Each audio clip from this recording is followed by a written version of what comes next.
बहुत इंपॉर्टेंट कवक है पेनिसिलियम। बेटा इस कवक से क्या मिला था पता है? इस कवक से हमको मिली थी एंटीबायोटिक।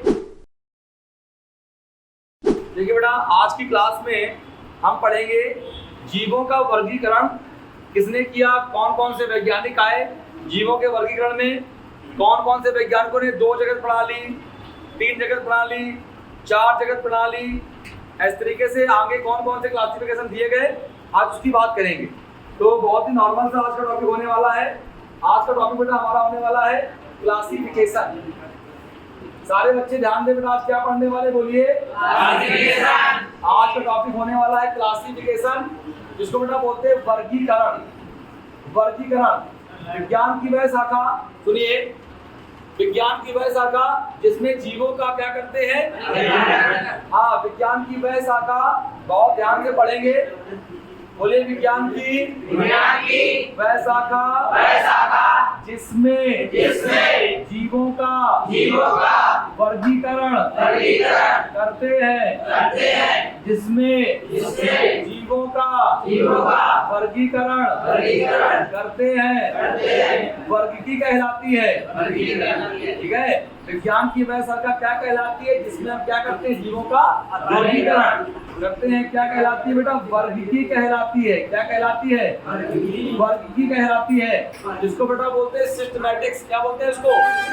सिस्टमैटिक्स बोलते हैं। एक बात समझिएगा, मैंने क्या बताया भैया, क्या होता है वर्गीकरण?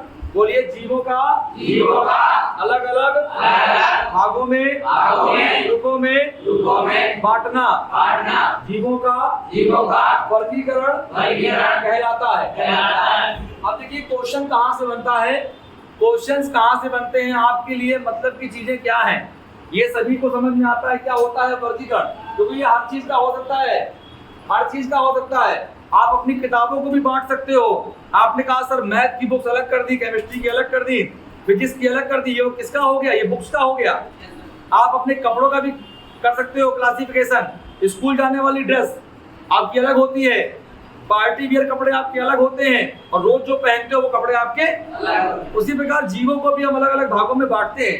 हर चीज का हम क्या कर सकते हैं? क्लासिफिकेशन कर सकते हैं। लेकिन जीव विज्ञान में क्यों आवश्यक है ये? क्योंकि धरती पर लाखों करोड़ों प्रकार की जीवधारी पाए जाते हैं। बात समझना।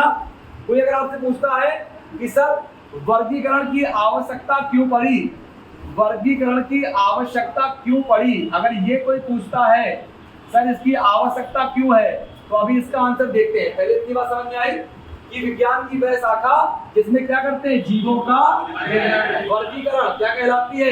वर्गीकी। अब आगे देखेंगे कि सर जीवों के वर्गीकरण की आवश्यकता क्यों पड़ती है। देखिए बेटा, वर्गीकरण की आवश्यकता, अब अगली हेडिंग हमारी हो जाएगी सर वर्गीकरण की क्या आवश्यकता है। Need of classification, need of classification.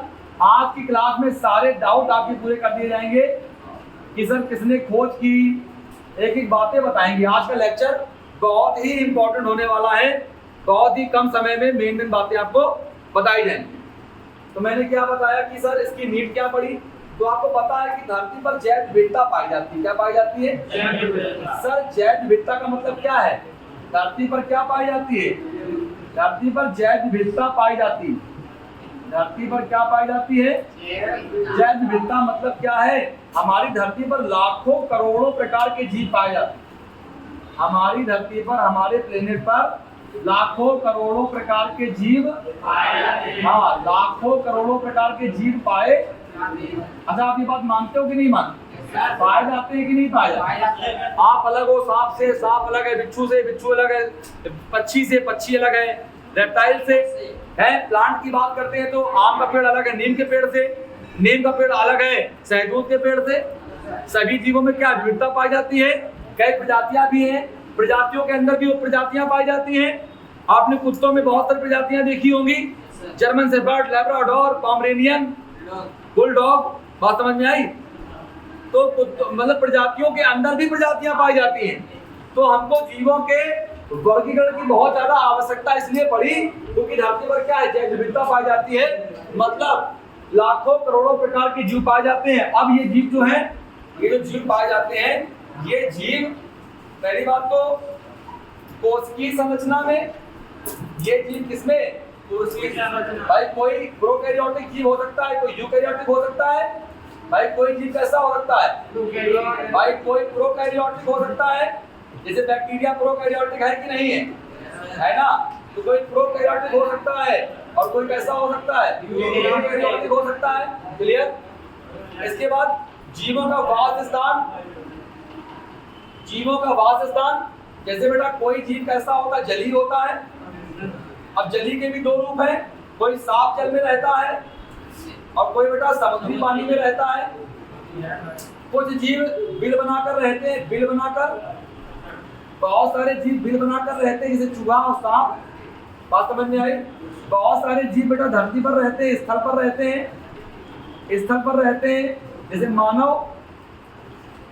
ठीक है? और बताइए पशु, कुछ जीव क्या होते हैं? वृक्षों पर रहते हैं, वृक्षों पर रहते हैं कुछ जीव, जैसे हमने कहा बंदर है, हमने कहा पक्षी है। आज मेरी बात समझ में आ रही? तो जीवों में कितना अंतर? जीवों की कोशिकीय संरचना अलग हो सकती है, कोई जीव प्रोकैरियोटिक, कोई जीव यूकैरियोटिक। वास स्थान बोलो, कोई जलीय है, कोई बिल बनाकर रहता है, कोई स्थल पर निवास करता है, कोई वृक्षों पर रहता है।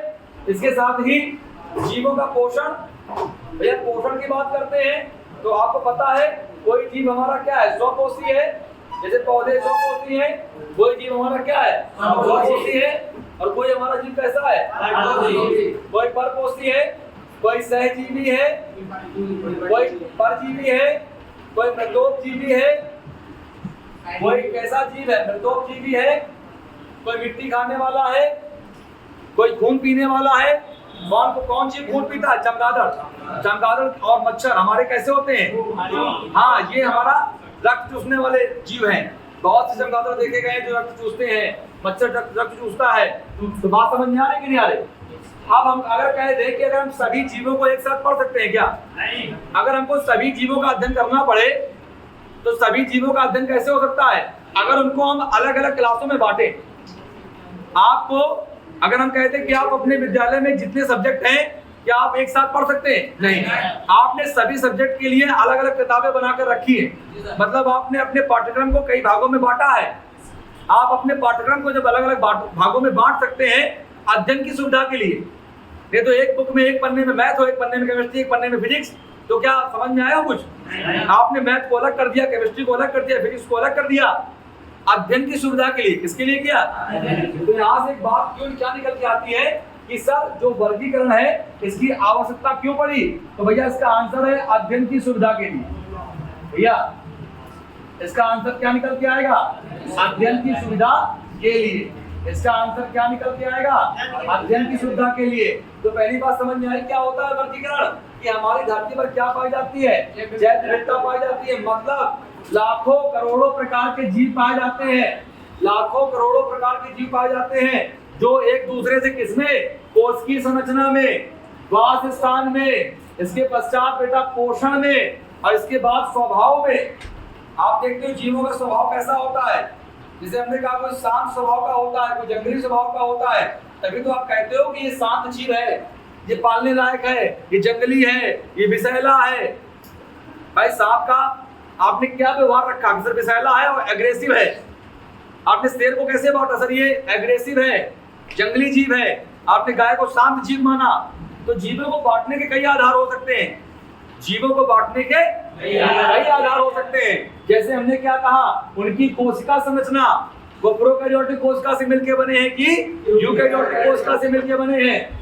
उनका वास स्थान क्या है? वो जल में रहते हैं। अब जल में भी रहते हैं तो साफ जल में रहते हैं कि समुद्री जल में रहते हैं, ये भी बात फंसेगी। क्लियर? सर हमने कहा बिल बनाकर रहते हैं, सर स्थल पर रहते हैं, स्थल में भी गुफा बनाकर रहते हैं, कुछ वन में रहते हैं, कुछ मैदानी भागों में रहते हैं, कुछ रेगिस्तान में रहते हैं। और रेगिस्तानी जीव है, हाथी वन में रहने वाला जीव है, घोड़ा घास के मैदान में रहने वाला जीव है, मानव स्थल में रहने वाला, मैदानी भागों में रहने वाला जीव है। वृक्षों की बात करें तो बंदर है, पक्षी है, ये वृक्षों पर रहते हैं। तो जीवों को बांटने के कई सारे आधार हैं कि नहीं है? जो जीवों के बांटने के इतने सारे जो आधार हैं, इन्हीं आधारों को बनाकर जीवों को अलग अलग ग्रुपों में बांट दिया, जीवों को संघों में बांट दिया, जीवों को वर्गों में बांट दिया, जीवों को हमने गण में बांट दिया, जीवों को हमने वंश में बांट दिया, जाति में बांट दिया। ये क्या कहलाया? जीवों का वर्गीकरण। अगली बात समझ में आ रही है कि वर्गीकरण की आवश्यकता क्यों पड़ी? अध्ययन की सुविधा के लिए। आप एक साथ इन सभी जीवों का अध्ययन कर सकते हैं क्या? क्या आप एक साथ इन सभी जीवों को दोबारा पढ़ सकते हैं? नहीं पढ़ सकते एक साथ। तो जीवों को हमने आर्थ्रोपोडा, पोरीफेरा, सिलेंट्रेटा, शैवाल, ब्रायोफाइटा, टेरिडोफाइटा में बांटा। अब एक बार शैवालों का अध्ययन करेंगे तो आपको पता चल जाएगा शैवाल क्या होते। आपने एक बार ब्रायोफाइटा का अध्ययन कर लिया तो आपको मालूम चल गया कि सर ब्रायोफाइटा कैसे होते। तो अध्ययन की सुविधा के लिए बेटा क्या करते हैं? बोलो, जीवों का बोलो, अध्ययन की बोलो, अध्ययन की सुविधा के लिए जीवों का वर्गीकरण किया जाता है। अब आगे बढ़ जाए। चलिए बेटा, इतना टॉपिक क्लियर हो गया होगा सभी बच्चों को। चलिए आगे बात करते हैं भैया। वर्गीकरण जो हमारा वर्गीकरण है, इसके बेटा पिता कौन है?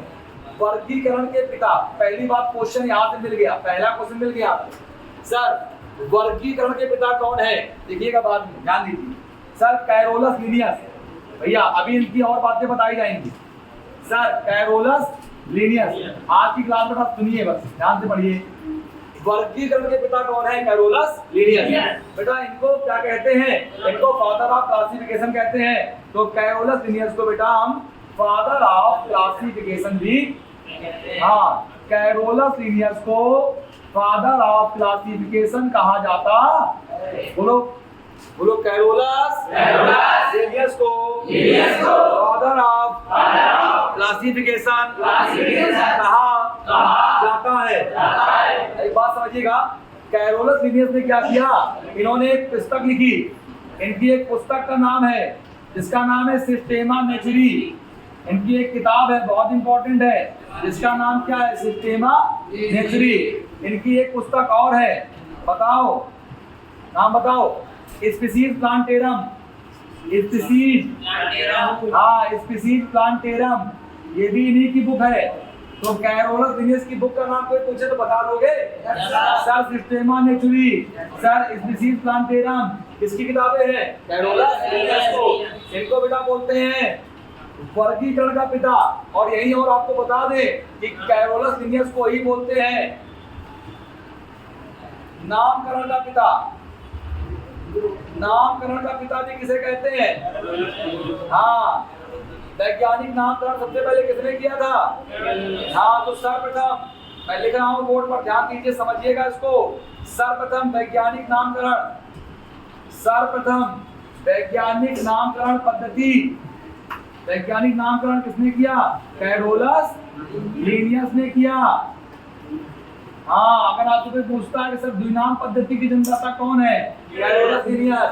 तो मैं यही बता दे रहा हूँ, father of binomial nomenclature, father of binomial, father of binomial nomenclature, मतलब द्विनाम पद्धति के जन्मदाता। द्विनाम पद्धति, द्विनाम पद्धति के जन्मदाता कौन है? बेटा पर बोल दो, कौन है? सुनाई नहीं पड़ा? बेटा बोलो, वर्गीकरण के पिता कैरोलस लीनियस को कहा जाता है। इनकी पुस्तकें सिस्टेमा नेचुरी, स्पीसीज प्लांटेरम आदि है। कैरोलस लीनियस को नामकरण का पिता भी कहते हैं। सर्वप्रथम वैज्ञानिक नामकरण कैरोलस लीनियस द्वारा किया गया। द्विनाम पद्धति के जन्मदाता, द्विनाम पद्धति के जन्मदाता कैरोलस लीनियस को कहा जाता है। आगे की क्लास में द्विनाम पद्धति कैसे नाम बनाए गए, जीनस प्लस स्पीसीज जोड़कर, वंश प्लस जाति प्लस उपजाति, बाइनोमियल, ट्राइनोमियल, सभी की बात की जाएगी। जीनस का वर्ड कैपिटल होता है, स्पीशीज लैटिन वर्ड में लिखा जाता है, इटैलिक लिखा जाता है, मैं सारी बातें करूंगा। अभी आपको केवल हम इंट्रोड्यूस करा रहे हैं कि क्या होता है क्लासिफिकेशन। कितनी बातें समझ में आ गई? तो वर्गीकरण के पिता कैरोलस लीनियस होते हैं, बहुत इंपॉर्टेंट है, मोस्ट इंपॉर्टेंट है, आप नोट कर लीजिएगा, कई बार पूछा गया है, बहुत ही इंपॉर्टेंट क्वेश्चन है।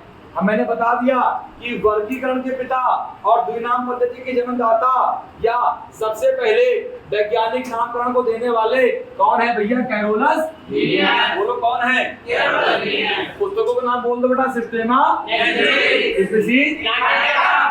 बात समझ में आ गई? आगे बढ़ जाएं।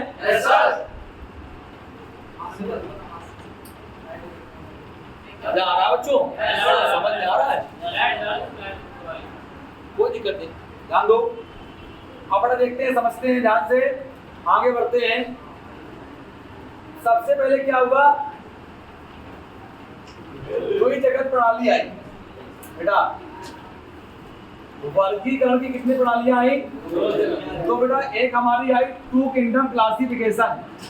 एक हमारी कौन सी आई? Two kingdom classification. एक हमारी आई दो जगत प्रणाली। सर ये किसने दी थी? तो आप बताओगे सर ये कैरोलस लीनियस। हाँ बेटा ये कैरोलस लीनियस ने प्रस्तुत की। ये किसने प्रस्तुत की? Carolus Linnaeus. ये प्रणाली कैरोलस लीनियस ने प्रस्तुत की और इन्होंने जीवों को सबसे पहले दो समूहों में, दो ग्रुपों में बांट दिया, एक पादप और एक जंतु। एक क्या बांटा? पादप और एक प्लांट और एक हमारा एनिमल। एक हमारा क्या? एनिमल। तो सबसे पहले कैरोलस लीनियस ने क्या किया? जीवों को पादप और जंतु दो जगतों में बांटा। सबसे पहले बोलो भैया, बोलो कैरोलस लीनियस ने जीवों को पौधों और जंतुओं में विभाजित किया। देखिए द्विजगत प्रणाली कैरोलस लीनियस ने दी थी। इस तरह से चीजें पढ़ना है आपको, आगे बढ़ जाए। अब दो जगत मेरे पास थे। एक हमारे पास हो गया प्लांट किंगडम। शुरुआत कहां से हो गई? प्लांट किंगडम से। और शुरुआत हो गई हमारे पास किससे? एनिमल किंगडम से हो गई। बात समझ में आ गई कि नहीं आ गई? शुरुआत किससे हो गई? प्लांट किंगडम से और एनिमल किंगडम से हो गई। अब आते हैं सब तीन जगत प्रणाली, 4 जगत, 5 जगत, 6 जगत। आगे बात करते बेटा, बात करते हैं 3 जगत प्रणाली। बात करेंगे 3 जगत प्रणाली। 3 किंगडम क्लासिफिकेशन। 3 kingdom classification. और बात समझना ध्यान से। 3 किंगडम क्लासिफिकेशन, इसमें क्या हुआ? इसमें 3 जगत में बांटा। सर अभी तो 2 जगत थे। एक तो सर हमने पढ़ाया था पादप जगत। सर अभी आपने बताया 2 जगत, पादप जगत। एक सर कौन था? जंतु जगत। और सर एक और बताइए। तो एक जगत हमारा नया बनाया गया, किसके लिए? ये बताओ यार। लोगों ने कहा कि पौधे और जंतु दिखाई पड़ते हैं, कुछ ऐसे जीव भी हमारे वातावरण में रहते हैं जो बहुत छोटे होते हैं। कुछ ऐसे जीव भी हमारे वातावरण में रहते हैं जो बहुत छोटे होते हैं। उनको कहाँ रखोगे? तो एक वैज्ञानिक आए सामने, उनका नाम था अर्नेस्ट हेकल। तो ये किसने प्रस्तुत की थी? हाँ ये प्रणाली दी थी अर्नेस्ट हेकल भाई साहब ने। और हेकल ने क्या किया था? हेकल ने लवक की खोज भी की थी, ध्यान रखना। हेकल ने लवक की खोज भी की थी। लवक की खोज मिक्स मत कर देना।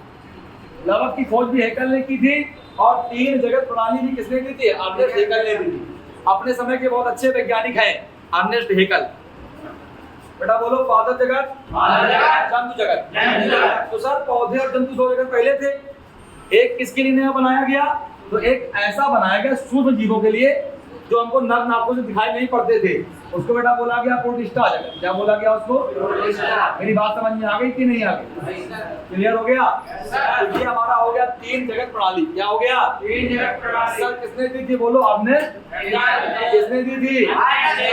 तो 3 जगत प्रणाली में क्या किया गया? ऐसे जीव जो नर नाखों से दिखाई नहीं पड़ते थे उनको हमने कहाँ रखा? प्रोटिस्टा में रखा। बात समझ में आ गई? 2 जगत पहले से थे, पादप जगत 2 जगत पहले से थे, एक ही नया आ गया। तो कितना हो गया टोटल? 3 जगत हुआ कि नहीं हुआ? हुआ ना? कैसे कि सर सूक्ष्म जीवों के लिए एक नया जगत बनाया गया जिसका नाम क्या रखा गया? बोलो क्या रखा गया? चलिए आगे बढ़ते हैं बेटा। बात करते हैं चार जगत प्रणाली। सर बात करते हैं चार जगत प्रणाली और किंगडम क्लासिफिकेशन।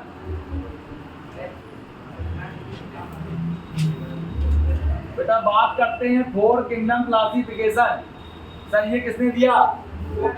तो चार जगत प्रणाली बेटा प्रस्तुत की थी कोपलैंड। किसने दी थी? कोपलैंड ने दी थी। बहुत इंपॉर्टेंट है।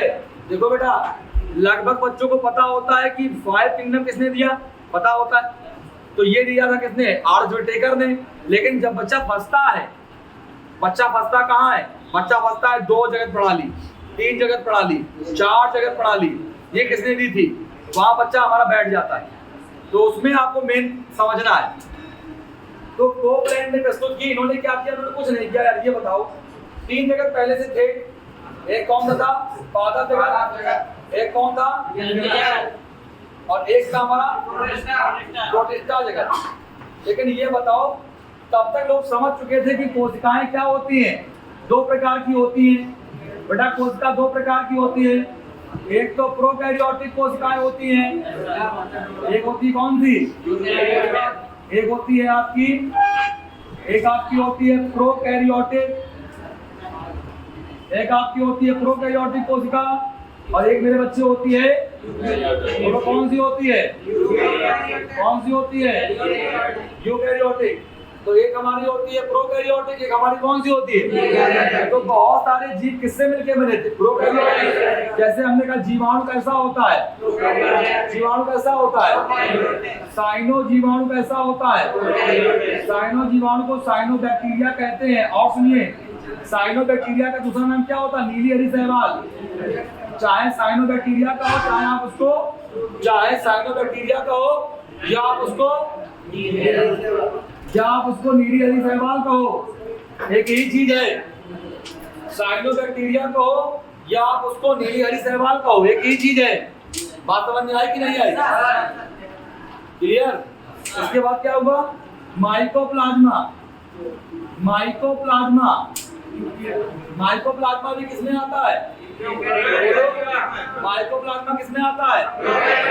तो सर जीवाणु, साइनोबैक्टीरिया, नीली हरी शैवाल, माइकोप्लाज्मा, प्रोटोजोआ, पोरीफेरा, बहुत सारे पौधे, प्रोटोजोआ, बाकी बहुत सारे पौधे, कार्डेटा, पोरीफेरा किसमें आते हैं? यूकैरियोटिक में। तो लोगों ने कहा कि ऐसा करते हैं कि प्रोकैरियोटिक जीव जो है जैसे बैक्टीरिया है, साइनोबैक्टीरिया है, इनको प्रोटिस्टा में ना रख करके, वास्तव में प्रोटिस्टा में सभी एक कोष की जीव आते थे। प्रोटिस्टा में सभी एक कोष की जीव आते थे। प्रोटिस्टा में एक कोष की जीव आते थे। तो सभी एक कोष की जीवों को अलग कर दिया दो भागों। प्रोकैरियोटिक अलग कर दिए, यूकैरियोटिक अलग कर दिए। एक बात समझिएगा, ध्यान देना। तो अलग अलग कर दिया। देखिए बेटा, तो प्रोटिस्टा जगत को दो भागों में बांटा। भाई प्रोटिस्टा में दो जीव आते थे, यूकैरियोटिक भी इसी में रखे गए थे। यूकैरियोटिक एक कोष की भी कहाँ आ गए थे? यूकैरियोटिक एक कोष की जीव भी कहाँ रखे गए थे? प्रोटिस्टा में। और प्रोकैरियोटिक एक कोष की जीव भी कहाँ रखे गए थे? प्रोकैरियोटिक एक कोष की जीव भी कहाँ रखे गए थे? तो लोगों ने कहा ऐसा करो कि यूकैरियोटिक वालों को कहाँ बना रहने दो, और जो प्रोकैरियोटिक वाले हैं उनको एक नया जगत बना दो। क्या बना दो? उनको एक नया जगत बना दो। बात समझ में आई? देखना। तो अब क्या हुआ? जो हमारा चार जगत प्रणाली है, जो हमारा चार जगत प्रणाली है, जो फोर किंगडम क्लासिफिकेशन है, जो चार जगत प्रणाली है, जो फोर किंगडम क्लासिफिकेशन है, इसमें क्या किया गया? मोनेरा को दो भागों में बांटा, एक नया बना दिया मोनेरा। तो चार कैसे बन गए? भाई सबसे पहला कौन था? भाई पहला तो थाई था, थाई था, प्रोटिस्टा था। और प्रोटिस्टा से क्या किया? प्रोटिस्टा से प्रोकैरियोटिक, सुनना पूरी बात समझ लेना। प्रोटिस्टा से प्रोकैरियोटिक एक कोष की जीवों को, देखो भाई प्रोकैरियोटिक जीव एक कोष की ही होते हैं। थोड़ा और कर लो चिंता करना। प्रोकैरियोटिक कैसे होते हैं? एक कोष की ही होते हैं। प्रोकैरियोटिक जीव कैसे होते हैं? एक कोष की होते हैं। प्रोकैरियोटिक जीव एक कोष की ही होते हैं। तो उनको उठाकर क्या किया? एक नया जगत बना दिया, उसका नाम रखा गया मोनेरा। रखा गया मोनेरा। तो इस तरह से चौथा जगत बन गया। बात समझ में आई? तो बेटा बोलो पादप जगत, जंतु जगत, प्रोटिस्टा जगत, मोनेरा जगत। 4 जगत बने। सर मोनेरा कैसे बना? कि प्रोटिस्टा जगत से प्रोकैरियोटिक जीवों को निकाल के कहाँ रख दिया गया? क्लियर हो गया? आप समझ में आई कि नहीं आई? 4 जगत वाली किसने दी थी? कोपलैंड ने दी थी। कोपलैंड ने प्रस्तुत की। बात समझ में आ गई? आगे बढ़ जाए। लेक्चर खत्म होने को है, लेक्चर खत्म होने वाला है। लास्ट किंगडम में आ रहे हैं, वैसे 6 है लेकिन 5 तक पढ़ा खत्म कर देंगे। सर बात करते हैं कि 5 जगत प्रणाली, 5 जगत प्रणाली, 5 kingdom classification, 5 kingdom classification, 5 kingdom classification बहुत ही नॉर्मल का वैज्ञानिक है, सभी इनको जानते होंगे। आर.एच. व्हिटेकर, क्या नाम है इनका? आर.एच. व्हिटेकर। आर.एच. व्हिटेकर भाई साहब ने 5 जगत प्रणाली प्रस्तुत की। बेटा बोलो आर.एच. व्हिटेकर ने 5 जगत प्रणाली प्रस्तुत की। बात समझ में आई कि नहीं? इन्होंने क्या किया? इन्होंने एक नया जगत कौन सा बनाया? देखिए, तो आप सुना, शुरुआत करते हैं मोनेरा से। तो मोनेरा पहले आ गया कि नहीं आया? मोनेरा कैसा होता है? प्रोकैरियोट। कैसा होता है? मोनेरा जगत में कैसे जीव रखे गए हैं? बस काम खत्म। मोनेरा को छोड़कर बाकी जितने 4 बचते हैं सब कैसे हैं? यूकैरियोटिक। सब कैसे? यूकैरियोटिक। मोनेरा के बाद जैसे मैं बात करता हूँ सर प्रोटिस्टा जगत की, तो ये भी कैसा? यूकैरियोटिक। कैसा है ये? इसके बाद बात करते हैं पादप जगत की, ये भी यूकैरियोटिक। सर बात करते हैं जंतु जगत की, तो बात करते हैं ये भी कैसा है? यूकैरियोटिक। और इसके बाद लास्ट में हमारा आता है कवक जगत। कौन सा आता है? कवक जगत। देखिए बेटा, पहले क्या था मामला? पहले कवकों को कहाँ स्थान दिया गया? तो थैलोफाइटा। बहुत ध्यान से समझिएगा इस चीज को। अगर कभी क्वेश्चन आ गया कि पहले कवक जगत बनने के पहले कवक किस जगत में आते थे? कवक जगत के बनने के पहले, जैसे कोई भाई बहुत से लोग किराए पर रहते हैं, खुद का मकान नहीं होता है, तो कहते हैं पता बताओ कहाँ रहते थे? तो भैया उनके यहाँ रहते थे। तो पहले कवक किराए पर रहते थे। पहले कवक कहाँ रहते थे? किसके यहाँ? थैलोफाइटा। और थैलोफाइटा किसका भाग है? पौधे का। पादप जगत का भाग थैलोफाइटा और एम्ब्रियोफाइटा। तो पादप जगत का सब किंगडम हमारा कौन है? सब किंगडम थैलोफाइटा। तो पहले कवक किराए पर रहते थे पौधों के यहाँ पर। बाद में वो पौधों से मेल नहीं खा रहे थे भाई। पौधे स्वपोषी, अपना खाना स्वयं बनाने वाले, ये परपोषी। तो इनका मकान खाली करा दिया कि भैया तुम चलो, तुम्हारे लक्षण हमसे मिल नहीं रहे हैं। जब लक्षण नहीं मिलते हैं तभी तो किराएदार खाली कराया जाता है।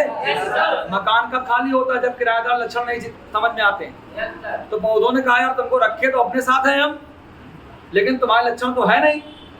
हम ठहरे यार खुद कमाने वाले, तुम क्या हो? परजीवी हो, मृतोपजीवी हो, सड़ी गली चीजों पे उगते हो, अचार पे, रोटी पे। तो कवक को हटाकर क्या? कवक को थैलोफाइटा से हटा करके बाद में कवक कहाँ चले गए? कवक जगत। कहाँ गए?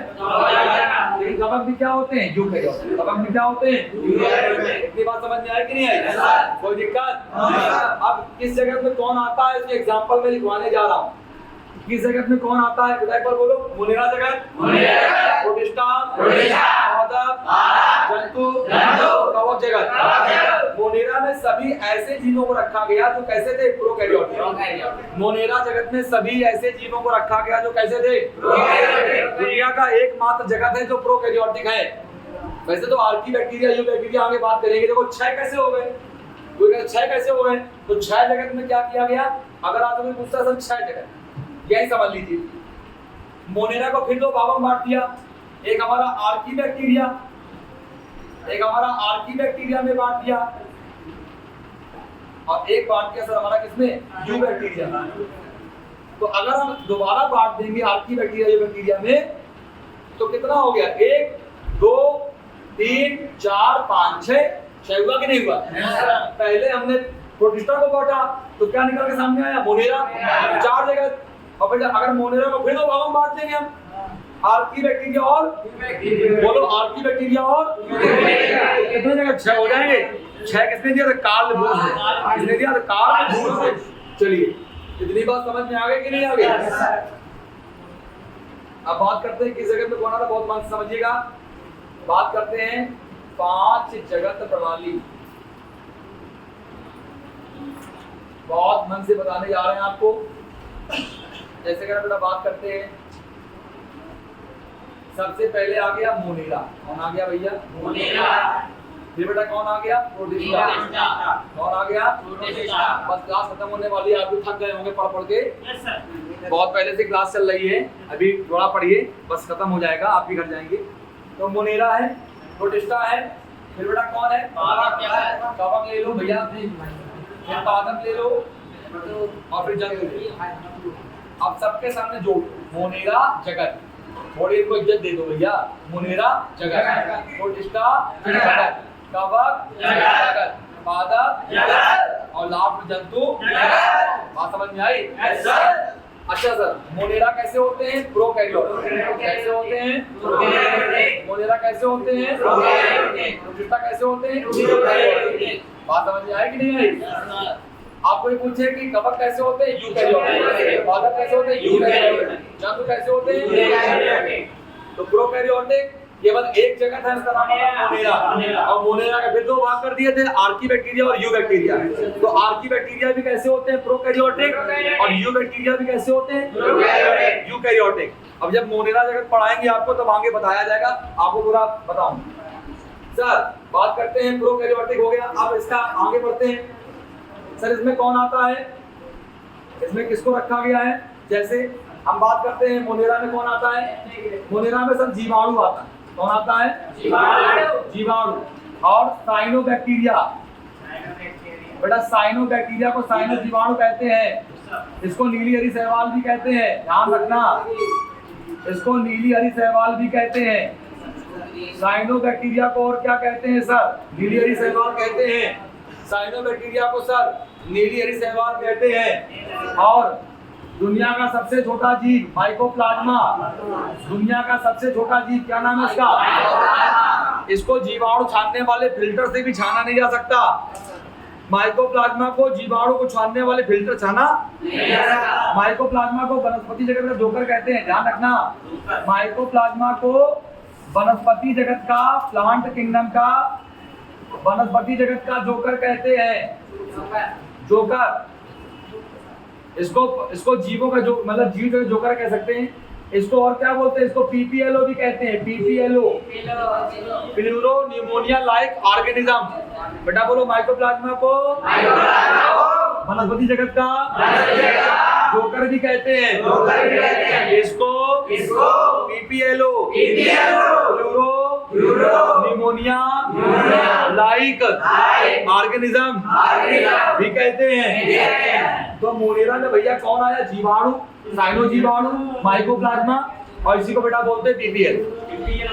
सर प्रोटिस्टा में कौन आएगा, और सुनना, प्रोकैरियोटिक जीव सारे कैसे होते हैं, एक कोष की, सारे यूनिसेलुलर हैं। और यूकैरियोटिक जो प्रोटिस्टा है ये भी सारे कैसे होते हैं, यूनिसेलुलर। बात समझ में आया कि नहीं है? जो प्रोटिस्टा जगत है ये कैसे है, यूनिसेलुलर, और मोनेरा भी कैसे है।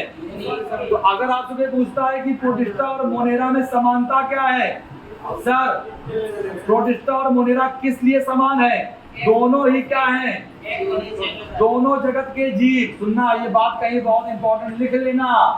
कोई अगर आपसे पूछता है सर प्रोटिस्टा और मोनेरा जगत क्यों सेम है, या प्रोटिस्टा और मोनेरा जगत में कहां पर समानता है, तो दोनों जगत के जीव कैसे होते हैं, एक कोष की। प्रोटिस्टा और मोनेरा जगत दोनों के जीव एक कोष की होते हैं। बात समझ में आई कि नहीं आई? प्रोटिस्टा जगत के जीव और मोनेरा जगत के जीव दोनों एक कोष की होते हैं। इस बात को कहीं लिख लेना। अगर समानता कहता है तो समानता कहाँ समझ में आएगी? दोनों का एक कोष की होना, लेकिन दोनों है एक कोष की। लेकिन प्रोटिस्टा कैसा है? Prokaryotic, eukaryotic. प्रोटिस्टा कैसा है? यूकैरियोटिक। मोनेरा कैसा है? प्रोकैरियोटिक। क्लियर? बात समझ में आई कि नहीं आई? चलिए लिख लेंगे इसको, आगे बढ़े। चलिए बेटा, सर प्रोटिस्टा में आता कौन है? तो प्रोटिस्टा में देखो बेटा, सबसे पहले डायटम्स की बात करें। डायटम्स, अवपंक कवक, अवपंक फफूंदी, जिसे बोलते हैं स्लाइम मोल्ड। तो डायटम्स, अवपंक फफूंदी, तुम्हारे प्रोटोजोआ के जीव, तुम्हारे प्रोटोजोआ के सदस्य भी कब कहाँ आते हैं? प्रोटिस्टा में आते हैं। प्रोटोजोआ के सदस्य बहुत सारे एक कोष की जीव ऐसे हैं जो अपना भोजन बना सकते हैं, जैसे यूग्लिना, ये पादप सम जीव है। पादप सम एक कोष की जीव, पादप सम एक कोष की जीव, जंतु सम एक कोष की जीव और कवक सम एक कोष की जीव, जैसे डाइटन, अवपंक फफूंदी, प्रोटोजोआ, पादप सम एक कोष की जीव, जंतु सम एक कोष की जीव। उसमें कौन आता है? प्रोटिस्टा जगत में आते हैं। क्लियर हो गया? बात समझ में आई? इस दुनिया में जितने भी जीव यूकैरियोटिक और एक कोष की हैं, यूकैरियोटिक और एक कोष की, वो कहाँ रखे जाएंगे? और अगर वो प्रोकैरियोटिक और एक कोष की है तो कहाँ रखे जाएंगे? बात समझ में आई बेटा? बोलो। प्रोकैरियोटिक एक कोष की मोनेरा, यूकैरियोटिक एक कोष की प्रोटिस्टा। क्लियर हो गया? सर अब इसको रब कर दें, ध्यान देना। सर कवक जगत में कौन आएगा? इसमें कवक आएंगे। जैसे बेटा हमारा आएगा मशरूम, एगेरिकस। एगेरिकस ऐसा होता है छाते जैसा, आपने देखा होगा, ठीक है? एगेरिकस, राइजोपस, म्यूकर, ठीक है? पेनिसिलियम, पेनिसिलियम, एक बात समझना, ये बहुत इंपॉर्टेंट कवक है पेनिसिलियम। बेटा इस कवक से क्या मिला था पता है? इस कवक से हमको मिली थी एंटीबायोटिक। सबसे पहले, हाँ बहुत बढ़िया बेटा, हमको एंटीबायोटिक देने वाला कवक का नाम देखो आ गया बीच में। ये भी क्वेश्चन पूछा जा सकता है कि किस कवक से एंटीबायोटिक सबसे पहले प्राप्त की गई थी? पेनिसिलियम। और कौन सी बनाई गई थी? पेनिसिलिन। पेनिसिलिन नामक कवक से पेनिसिलिन नामक एंटीबायोटिक ड्रग बनाई गई थी। बनाने वाला कौन था? हाँ, अलेक्जेंडर फ्लेमिंग। बनाने वाला कौन था? आज जो तुम लोग दवा खाते हो एंटीबायोटिक, उस एंटीबायोटिक दवा का निर्माण करने वाले वैज्ञानिक कौन है? और इनको नोबेल पुरस्कार भी मिला था। अलेक्जेंडर फ्लेमिंग ने सबसे पहले पेनिसिलियम कवक से एंटीबायोटिक ड्रग पेनिसिलिन की खोज की। यहाँ पे एक क्वेश्चन और नया मिल गया आपको, लिख लीजिएगा, आगे बढ़े। बताइए, तो कवक जगत बात समझ में आ गई? कवक कैसे होते हैं? मृदोपजीवी, सहजीवी, परजीवी।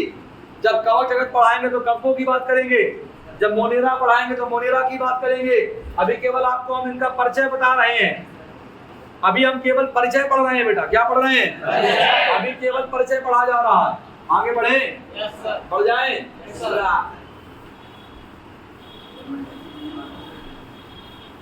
देखिए तो एगेरिकस, राइजोपस, म्यूकर, रस्ट, ये सब किसमें आते हैं? तुम्हारे कवक किसमें आते हैं? सर पादप की बात करते हैं बेटा, पादप की बात करते हैं। तो इसमें आपको पता है, इसमें आपको थैलोफाइटा के पौधे, शैवाल, मैं लिख दूं, देखिए बेटा शैवाल, बहुत कम शब्दों में बताना चाहता हूं। शैवाल, ब्रायोफाइटा, बेटा ब्रायोफाइटा क्या बोलते हैं? इनको बोलते हैं पादप जगत का उभयचर। ध्यान रखना इस चीज का, पादप जगत का उभयचर किसे कहते हैं? ब्रायोफाइटा को कहते हैं। तो शैवाल, ब्रायोफाइटा, टेरिडोफाइटा, बेटा टेरिडोफाइटा को क्या बोलते हैं?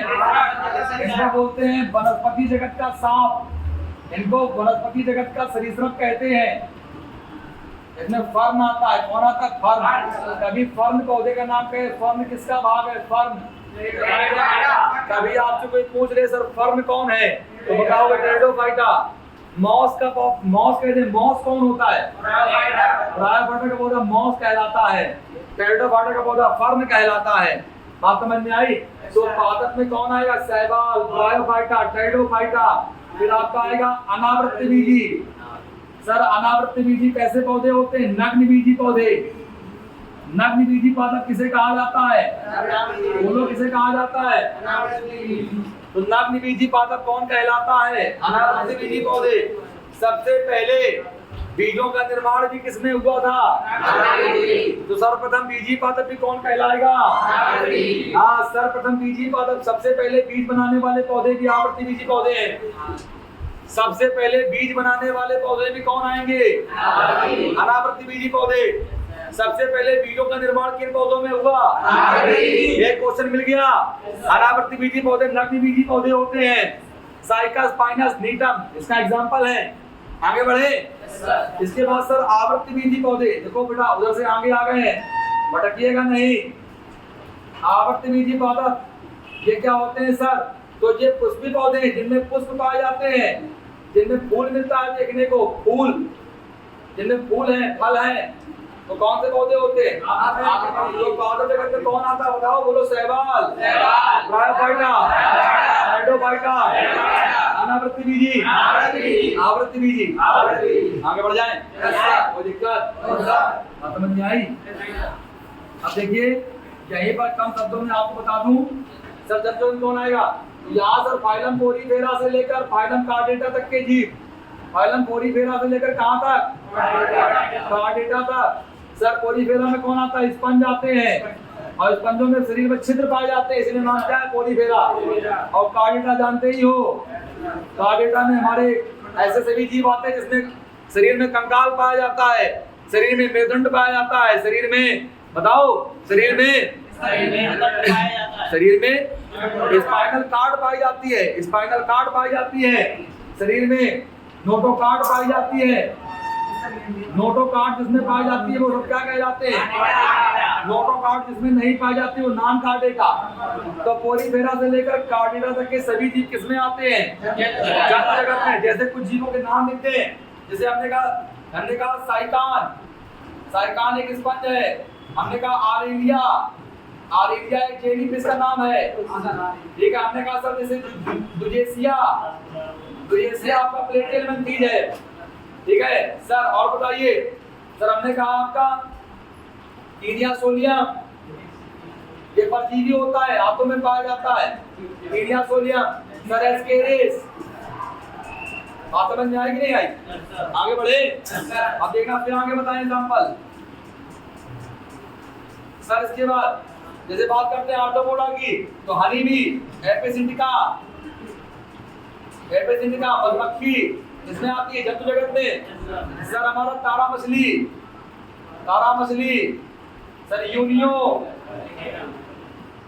सर राना टिग्रीना, मेढक। बात समझ में आई कि नहीं आई? समझ गए? कोलंबिया लिबिया, कबूतर, ठीक है।